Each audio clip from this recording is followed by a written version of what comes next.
ಶ್ರೀ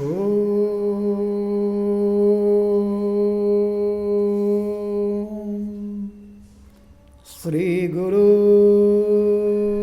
ಬಸವಲಿಂಗಾಯ ನಮಃ. ಈ ದಿನ ಜಗನ್ಮಾತೆ ಅಕ್ಕ ಮಹಾದೇವಿ ತಾಯಿಯವರ ಒಂದು ವಚನವನ್ನು ನಾವು ನೋಡೋಣ.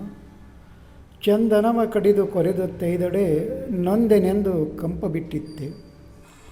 ಚಂದನವ ಕಡಿದು ಕೊರೆದು ತೈದೊಡೆ ನೊಂದೆನೆಂದು ಕಂಪ ಬಿಟ್ಟಿತ್ತೆ. ತಂದ ಸುವರ್ಣವ ಕಡಿದೊಡೆದಡೆ ಬೆಂದು ಕಳಂಕ ಹಿಡಿದಿತ್ತೆ. ತಂದು ಸುವರ್ಣವ ಕಡಿದೊರೆದಡೆ ಬೆಂದು ಕಳಂಕ ಹಿಡಿದಿತ್ತೆ. ಸಂದು ಸಂದು ಕಡಿದು ಕಬ್ಬು ತಂದು ಗಾಣದಲ್ಲಿಕ್ಕಿ ಅರೆದೊಡೆ ಬೆಂದ ಪಾಕಗೊಳ್ಳದೆ ಸಕ್ಕರೆಯಾಗಿದ ನೊಂದೆನೆಂದು ಸಿಹಿಯ ಬಿಟ್ಟಿತ್ತೆ. ಸಂದು ಸಂದು ಕಡಿದು ಕಬ್ಬನು ತಂದು ಗಾಣದಲ್ಲಿಕ್ಕಿ ಅರೆದಡೆ ಬೆಂದು ಪಾಕಗೊಳ್ಳೆ ಸಕ್ಕರೆಯಾಗಿ ನೊಂದೆನೆಂದು ಸಿಹಿಯ ಬಿಟ್ಟಿತ್ತೆ. ನಾ ಹಿಂದೆ ಮಾಡಿದ ಹೀನಗಳನ್ನೆಲ್ಲ ತಂದು ಮುಂದೆ ಅಳುಹಲು ನಿಮಗೆ ಹಾನಿಯೇ ಎನ್ನ ತಂದೆ. ಮುಂದೆ ಅಳುಹಲು ನಿಮಗೆ ಹಾನಿಯೇ ಎನ್ನ ತಂದೆ. ಚೆನ್ನಮಲ್ಲಿಕಾರ್ಜುನಯ್ಯ ದೇವ, ಚೆನ್ನಮಲ್ಲಿಕಾರ್ಜುನ ದೇವ, ಕೊಂದೆಡೆಯು ಶರಣೆಂಬುದ ಮಾಣೆ, ಕೊಂದೆಡೆಯು ಶರಣೆಂಬುದ ಮಾಣೆ. ಇಲ್ಲಿ ಅಕ್ಕ ಮಹಾದೇವಿ ತಾಯಿಯವರು ಕೆಲವು ದೃಷ್ಟಾಂತಗಳ ಮೂಲಕ ಸೃಷ್ಟಿಕರ್ತ ಪರಮಾತ್ಮನಾದಂಥ ದೇವರು ಯಾವುದೇ ಒಂದು ತೊಂದರೆಯನ್ನು ಕೊಟ್ಟರೂ ಸಹಿತಕ್ಕೆ ನಾನು ನಿಮ್ಮನ್ನು ನೆನೆಸೋದು, ನಿಮ್ಮನ್ನು ಪೂಜೆ ಮಾಡೋದು, ನಿಮಗೆ ಶರಣ ಅನ್ನೋದನ್ನು ನಾನು ಬಿಡೋದಿಲ್ಲ ಅಂತ ಹೇಳಿ ಇಲ್ಲಿ ಕೆಲವು ಉಪಮೇಯಗಳನ್ನು ನಮಗೆ ಕೊಡ್ತಾ ಹೋಗ್ತಾರೆ ಅವರು. ಚಂದನ ಮತ್ತು ಕಡಿದು ಕೊರೆದು ತೈದೊಡೆ ನೊಂದೇನೆಂದು ಕಂಪ ಬಿಟ್ಟಿತ್ತೆ.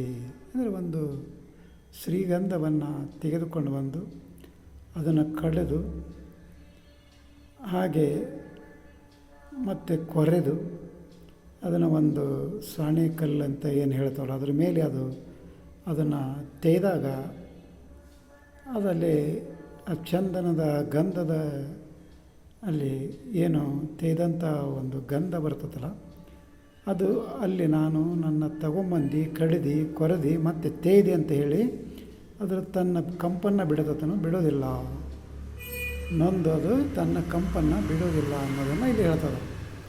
ಅದೇ ರೀತಿ ತಂದು ಸುವರ್ಣವ ಕಡಿದೊರೆದಡೆ,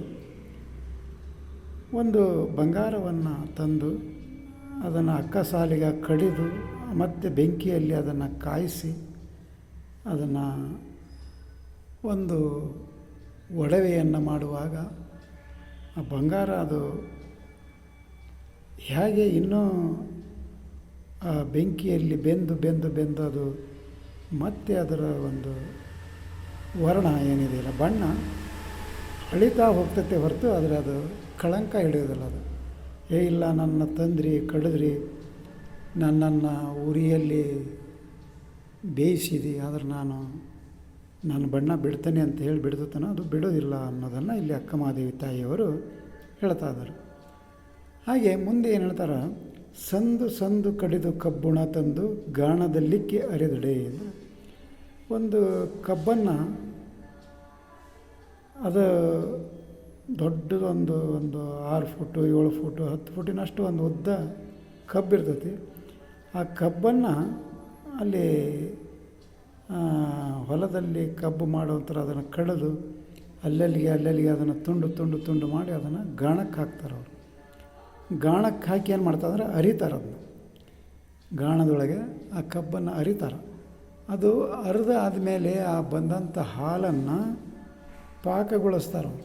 ಅಂದರೆ ಒಂದು ಬೆಂಕಿಯಲ್ಲಿ ಒಂದು ಕೊಪ್ಪರಿಗೆಯಲ್ಲಿ ಹಾಕಿ ಅದನ್ನು ಕುದಿಸಿ ಅದನ್ನು ಪಾಕಗೊಳಿಸ್ತಾರೆ. ಅದು ಮುಂದೆ ಅದೇನಾಗ್ತದೆ, ಸಕ್ಕರೆ ಆಗ್ತದೆ ಅಥವಾ ಬೆಲ್ಲ ಆಗ್ತದೆ. ಹಾಗೆ ಆ ಕಬ್ಬು ಅಲ್ಲಿ ಮೂಲ ತನ್ನಲ್ಲೇನು ಇರುವಂಥ ಆ ಸಿಹಿಯನ್ನು ಅದೇನೋ ತೊರಿತನೋದು ಅದನ್ನು ಬಿಡ್ತಾನೋ ಅಂತ ಕೇಳ್ತಾರೆ ಅಕ್ಕ ಮಹಾದೇವಿ ತಾಯಿಯವರು. ಹಾಗೆ ಆ ಕಬ್ಬು ತನ್ನಲ್ಲಿರುವಂಥ ಸಿಹಿಯನ್ನು ಬಿಡಲಿಲ್ಲ. ಅದಕ್ಕೆಷ್ಟೇ ಒಂದು ಪರಿಷ್ಕರಣೆಯನ್ನು ಸಂಸ್ಕರಣೆಯನ್ನು ಕೊಟ್ಟರೂ ಸಹಿತ ಅದು ತನ್ನ ಸಿಹಿಯನ್ನು, ಮೂಲ ಸಿಹಿಯನ್ನು ಅದು ಬಿಡಲಿಲ್ಲ ಅಂತ ಹೇಳ್ತಾರೆ ಅವರು. ಹಾಗೆ ಮುಂದೆ ಏನು ಹೇಳ್ತಾರೆ ಅವರು, ನಾ ಹಿಂದೆ ಮಾಡಿದ ಹೀನಗಳೆಲ್ಲವ ತಂದು ಮುಂದೆಳುವಲು ನಿಮಗೆ ಹಾನಿ ತಂದೆ. ಅಂದರೆ ನಾನೇನಾದರೂ ಹಿಂದಿನಲ್ಲಿ ಮಾಡಿದಂತಹ ಕರ್ಮಗಳು, ಆಮೇಲೆ ಯಾವುದೇ ಒಂದು ಮಾಡಬಾರದಂಥ ಕೆಲಸಗಳನ್ನು, ಅವುಗಳನ್ನೆಲ್ಲ ನಾನು ಮುಂದೆ ತಂದು ಇಟ್ಟರೆ ನಿನಗೇನು ಹಾನಿ ಅಂತ ಕೇಳ್ತಾರೆ ಅವರಲ್ಲಿ. ಆದರೆ ನೀ ಏನೇ ತಂದು ಅದನ್ನು ಏನೇ ನನ್ನ ಅವಗುಣಗಳನ್ನು ನೀನು ಎತ್ತಿ ಹಿಡಿದು ಮತ್ತೆ ನೀನು ನನ್ನನ್ನು ಕೊಂದಳೂ ಸಹಿತ ನಾನು ಶರಣ ಅನ್ನೋದನ್ನು ಬಿಡೋದಿಲ್ಲ ಅಂತ ಹೇಳಿ ಇಲ್ಲಿ ಅಕ್ಕಮಹಾದೇವಿ ತಾಯಿಯವರು ಆ ಸೃಷ್ಟಿಕರ್ತ ಪರಮಾತ್ಮನಿಗೆ ಹೇಳ್ತಾ ಇದ್ದಾರೆ. ಅದಕ್ಕೋಸ್ಕರ ಇಲ್ಲಿ ನಮಗೆ ಅಲ್ಲಿ ಹೇಗೆ ಒಂದು ಶ್ರೀಗಂಧ ತೆಗೆದರೂ ತನ್ನ ಕಂಪ ಬಿಡಲಿಲ್ಲ, ಸುವರ್ಣ ಅದು ಒರೆದರೂ ತನ್ನ ಬಣ್ಣವನ್ನು ಬಿಡಲಿಲ್ಲ, ಕಬ್ಬು ಹೇಗೆ ತನ್ನ ಸಿಹಿಯನ್ನು ಬಿಡಲಿಲ್ಲ, ಹಾಗೆ ಈ ಮನುಷ್ಯನಾದವನು ಆ ಸೃಷ್ಟಿಕರ್ತ ಪರಮಾತ್ಮನು ನಮ್ಮನ್ನು ಕಳಿಸಿದ ಮೇಲೆ ನಾವು ಆತನ ಒಂದು ನೆನಹಿನಲ್ಲಿ, ಆತನ ಒಂದು ಪ್ರಾರ್ಥನೆಯಲ್ಲಿ ನಾವು ಬದುಕಬೇಕಾಗಿತ್ತು. ಎಂತಹ ಒಂದು ಕಷ್ಟಗಳು, ಎಂತಹ ಒಂದು ತಾಪತ್ರಯಗಳು ಬಂದರೆ ಸಹಿತ ಆತನ ಸ್ಮರಣೆಯಲ್ಲೇ ನಾವು ಇರಬೇಕು. ಅಕ್ಕಮಹಾದೇವಿ ತಾಯಿಯವರು ಹೇಳಿದ ಹಾಗೆ ಅಂದಾಗ ನಾವು ಮತ್ತೆ ಅಲ್ಲಿ ಏನು ಮಾಡಬೇಕಂತ ಶರಣರ ವಚನಗಳನ್ನು ಓದಬೇಕಾಗ್ತದೆ. ಆಗ ಶರಣರ ವಚನಗಳನ್ನು ಓದಿದರೆ ನಾವೆಂಥ ಕಷ್ಟ ನಷ್ಟಗಳಲ್ಲಿದ್ದರೂ ಸಹಿತ ಆ ದೇವನನ್ನು ನೆನೆಯುವಂಥ ಒಂದು ಮನಸ್ಸು ನಮ್ಮದು ಸದೃಢವಾಗಿ ನಿಲ್ತತಿ.